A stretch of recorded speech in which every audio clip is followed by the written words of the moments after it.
Aujourd'hui, on va voir ensemble comment tu peux booster ta volonté et renforcer ton autodiscipline et ta discipline, et tout ça avec une technique simple. Bienvenue!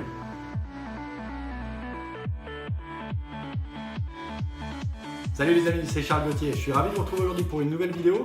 Juste avant de commencer, si tu es nouveau et que tu n'as jamais vu mes vidéos, je t'invite tout simplement à cliquer sur le bouton rouge sous la vidéo pour t'abonner à la chaîne. Je poste entre 3 et 4 vidéos par semaine pour t'aider à devenir libre et indépendant en vivant de ta passion pour la création de jeux. Du coup, comment on peut booster sa volonté et comment on peut renforcer son autodiscipline pour toujours avancer au mieux, même quand on n'a pas trop la motivation, qu'on baisse un peu les bras et qu'on a moins envie? Déjà, ce qu'il faut bien comprendre, c'est qu'on est tous différents, on a tous nos problèmes, notre vie, nos contextes, nos faiblesses, nos motivations, nos coups de blues, et donc qu'on est tous dans des cas différents. Et que c'est donc à nous tous, chacun d'entre nous, de comprendre ce qui nous anime, nous, au fond de nous, à nous motiver, et ce qui peut également être un de nos pièges, ce qui peut nous faire baisser cette motivation, baisser notre autodiscipline. C'est à nous d'apprendre à nous connaître.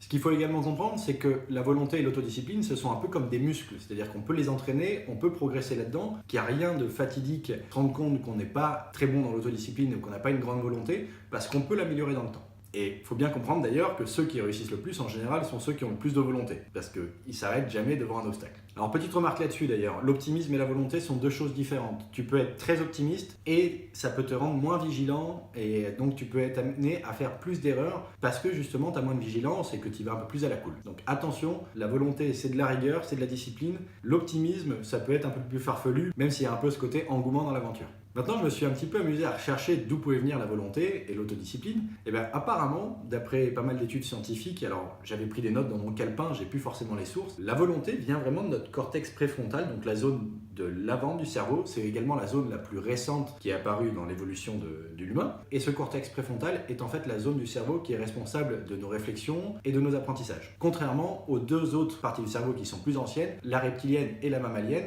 La partie reptilienne, elle va être beaucoup plus liée aux pulsions, aux réflexes, à la conscience, alors que la partie mammalienne, qui elle est propre à tous les mammifères, va être plutôt responsable de l'affection, de l'amour et de tous les aspects sociaux. Chose intéressante à savoir également, c'est qu'on peut perdre l'usage de notre cortex préfrontal. Alors je ne sais pas trop si c'est de manière temporaire, permanente, partielle ou totale, mais en gros après un accident, un gros choc, on peut être complètement désorienté là-dessus, changer complètement de comportement. Il y a des gens qui, après les gros accidents, sont devenus beaucoup plus grossiers, beaucoup plus impatients. Ça peut avoir un impact, mais c'est pas tout, parce qu'on n'est pas obligé d'avoir un choc pour perdre un peu l'usage de notre cortex préfrontal. On peut également, quand on a faim, quand on est fatigué ou quand on manque de sommeil, perdre un peu de l'usage du cortex et donc perdre en volonté, en autodiscipline. Donc il faut faire attention également à son alimentation, à son sommeil, bref, à sa qualité de vie, à son hygiène de vie en général. Petite anecdote peut-être un peu plus drôle, on perd également l'usage du cortex préfrontal quand on est sous. Fermeture de la parenthèse. Comme je te le disais en début de vidéo, la volonté, l'autodiscipline, ça peut s'apparenter à des muscles, ça veut dire qu'on peut les faire progresser, qu'on peut les rendre meilleurs, plus performants et qu'on peut les augmenter dans le temps. Et j'ai lu pas mal de choses sur la méditation. Moi, j'en pratique pas beaucoup, même si je prends du temps pour moi le matin pour prendre du recul et ainsi de suite. J'appelle pas vraiment ça méditer, c'est plus prendre du temps pour moi. Ce que j'ai compris, c'est que des exercices simples de méditation, on n'a pas besoin d'être forcément pro, ça nous permet de pouvoir booster un petit peu notre volonté. Par exemple, faire l'exercice de se concentrer sur sa respiration pendant 10 minutes et d'essayer d'être vraiment concentré sur son rythme de respiration plutôt que sur les autres choses, nous entraîne à nous concentrer sur un sujet, nous entraîne à booster notre volonté et notre autodiscipline. Alors ça peut être un exercice à essayer. Apparemment, avoir un environnement moins pollué est également bénéfique, que ce soit au niveau de l'air, que ce soit au niveau de l'alimentation. Donc il faut éviter les produits industriels, il faut aussi éviter les produits cuits. Les crus apparemment sont plus importants pour le gain de volonté. Le stress peut également être la cause d'un manque de volonté ou d'autodiscipline. Donc une technique simple également pour pouvoir baisser son niveau de stress, c'est de se poser quelques minutes et d'essayer de voir des respirations qui sont lentes. Exemple, en une minute, essaye de faire que 5 à 6 respirations. Apparemment, d'avoir un rythme de respiration plus bas permet de diminuer le niveau de stress et donc de pouvoir rebooster sa volonté. J'ai également lu que faire une activité physique, faire du sport, permet de booster sa volonté et son autodiscipline. Alors j'ai également lu que le sport ou que toute activité physique pouvait permettre d'augmenter la volonté et l'autodiscipline. Donc peut-être une idée simple serait, qu'on soit sportif ou non, d'avoir un minimum d'activité physique dans la semaine. Et pour ça, pour garantir le fait qu'on puisse tenir ses objectifs, même si on n'est pas sportif à la base, ce serait peut-être de choisir une activité déjà qui nous plaît plus que les autres en termes d'activité sportive et d'en faire un petit peu par semaine. Se laisser un petit objectif et de l'augmenter petit à petit dans le temps pour éviter de partir sur quelque chose de trop ambitieux dès le départ et de se démotiver au bout d'une ou deux semaines. De même, j'ai également lu que le sommeil était très important, mais je t'en ai parlé juste avant en te disant que le manque de sommeil, le manque d'une bonne qualité de sommeil pouvait avoir un impact sur le cortex préfrontal et donc sur la volonté. volonté. En effet, le cortex préfrontal va ralentir ou se mettre en pause si on est fatigué. C'est une manière de préserver l'énergie pour les autres parties du cerveau qui sont prioritaires sur celle du cortex préfrontal, de ce que j'ai compris. Ce qu'il faut également savoir, c'est que la volonté, on a découvert ça après dans les années 2000, j'ai toujours pas la source, je ne retrouve pas la source, j'essaierai de la retrouver, je la rajouterai en description si je la retrouve. Apparemment, des chercheurs ont trouvé que la volonté et l'autodiscipline, c'était des éléments qui avaient un volume fini et qu'au fur et à mesure de la journée, ce volume baissait et qu'on en avait de moins en moins la journée avançant. Bien évidemment, ce volume, on peut l'augmenter, comme je te disais tout à l'heure, en l'exerçant,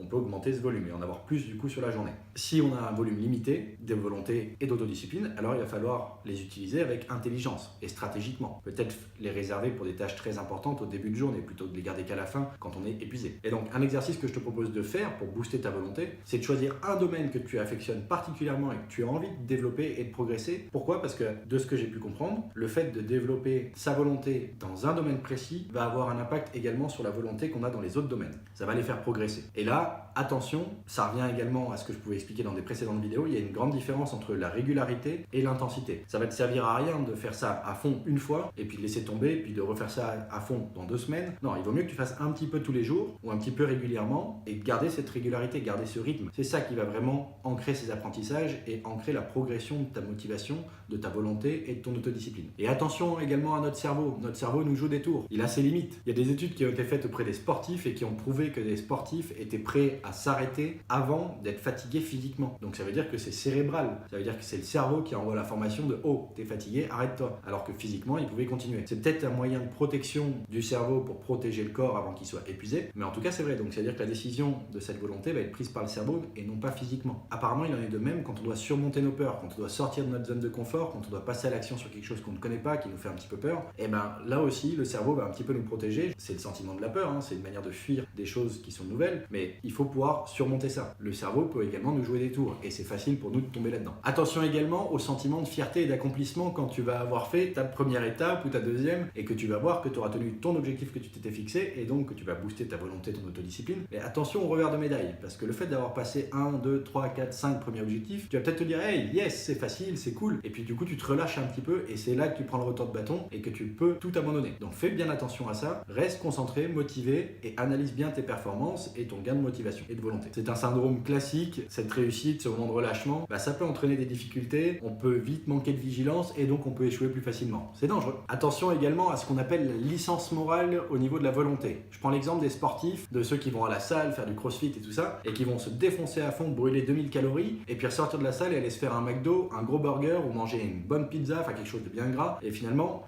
ils ont fait des efforts et du coup ils se disent ok, je m'autorise une récompense qui est complètement à l'opposé des objectifs que je veux atteindre, mais ça peut être également très dangereux. Enfin, c'est un phénomène dangereux qui est répandu et qui est courant. Il ne faut pas oublier non plus qu'on est tous à la recherche de dopamine. C'est la dopamine qui nous donne du plaisir, qui nous donne envie d'aller plus loin, qui est responsable du bonheur finalement, c'est cette molécule-là. Et chaque petite chose de notre quotidien, surtout dans la société actuelle, est faite pour nous donner de la gratification immédiate, une petite dose de dopamine, un shoot, n'importe quelle notification Facebook, un SMS, peu importe ce que tu reçois sur ton téléphone ou sur ton ordi, ça te fait du bien, tu as envie d'aller voir ce qui se passe et ça te fait passer à l'action. Mais c'est dangereux parce que attention à ce que tu peux faire, tout n'est pas lié au bonheur non plus. Il faut que tu puisses être à la recherche de tes doses de dopamine, mais il faut que cette recherche de doses de dopamine soit liée à tes objectifs long terme, pas juste à ton plaisir immédiat de waouh, ça y est, je me pose 2 secondes, je regarde la télé, je m'amuse. Non, c'est pas ça qui te fera avancer vers ton projet, vers ton rêve. Donc il faut aussi que tu aies cet aspect volonté de rechercher de la dopamine pour des objectifs qui sont importants pour ton projet, pas juste sur un moment de détente. Faut pas céder à la facilité. Donc, le conseil que je te donnerai tout simplement pour terminer cette vidéo et qui est une technique simple pour pouvoir s'entraîner à booster sa motivation, sa volonté et son autodiscipline, c'est tout simplement de faire l'exercice de mettre devant soi, sur un chemin qu'on pratique au quotidien, un élément sur lequel on a du mal à résister. Je prends l'exemple basique de friandises, de bonbons, de cookies, de tablettes de chocolat. Si tu places ça dans un bol à l'entrée de chez toi et que tu passes matin et soir devant, au moins, voire plus, et que tu t'entraînes et que tu te mets comme objectif de ne pas y toucher alors que c'est ton petit péché mignon, si tu y arrives, tu vas vraiment booster ta volonté et ton autodiscipline et ça va avoir un impact également sur les autres domaines de ta vie. Donc je prends l'exemple de la friandise et de ces choses-là parce qu'elle est simple à expliquer, mais à toi de savoir quel est ton petit péché mignon qui peut être dangereux, que tu as envie de mettre de côté pour tenter l'expérience. C'est un exercice simple qui a fait ses preuves, qui est prouvé scientifiquement. Là encore, j'ai pas le lien, tout venait de la même étude, je vais essayer de la retrouver, mais c'est vraiment des bons exercices. Donc essaie de mettre ça en place et puis tu vas voir que si tu te tiens à ça, ta volonté va se booster, ton autodiscipline aussi, donc tu vas faire plus de choses et tu vas rentrer petit à petit dans ce cercle vertueux et ces mécaniques-là que tu vas utiliser vont devenir des bonnes habitudes et c'est là où tu vas avoir un changement entre toi du passé et toi du demain. Et c'est ce que je te souhaite. Donc voilà, si tu voulais booster ta motivation, ta volonté et ton autodiscipline, j'espère que cette vidéo aura pu t'apporter quelques conseils utiles ou au moins des informations intéressantes. Si c'est le cas, mets-moi un gros pouce bleu, ça me fera plaisir et ça me permettra de le savoir. Si tu n'es toujours pas abonné à la chaîne YouTube, je t'invite à cliquer sur le bouton rouge sous la vidéo et à activer la cloche des notifications pour être notifié de chaque nouvelle vidéo que je mets en ligne. C'était Charles Gauthier de la chaîne Jeux Vidéo Pro. Je te remercie de m'avoir écouté. Je te dis à très vite pour la prochaine. Ciao!